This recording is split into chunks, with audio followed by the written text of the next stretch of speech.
High, আজকের ভিডিওটা আরেকটা স্পেশাল জিনিস নিয়ে। আমাদের ঘরে রান্না করতে গিয়ে বা টুকটাক ছুটির দিন ঘরে বসে আছি, কিছু খেতে ইচ্ছা করছে, কিছু বানাবো, কিছু নেই, আবার বাজার যেতে হবে। ও মাই গড, প্লিজ না, আর পারছি না এই শীতের মধ্যে বাজার যেতে। না না, সবাই জানে এখন ফ্লিপকার্ট গ্রসারি আছে, 11 মিনিট, 10 মিনিট, 15 মিনিটে ডেলিভারি হয়। অনেকে ভাবে কীরকম হবে না হবে, জিনিসটা ভালো হবে, আদৌ আমার বাবার আগে এরকমই ধারণা ছিল। ভালো হবে না নিস না, রুকো যারা, সবার করো।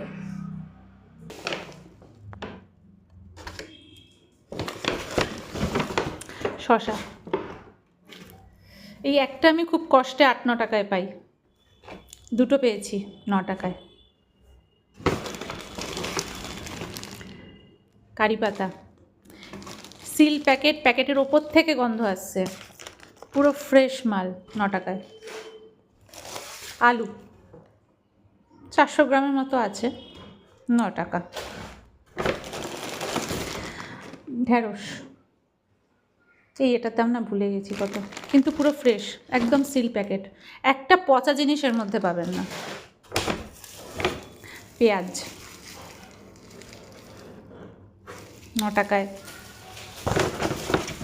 রসুন 9 টাকায়। আদা 9 টাকায়। লঙ্কা 9 টাকায়।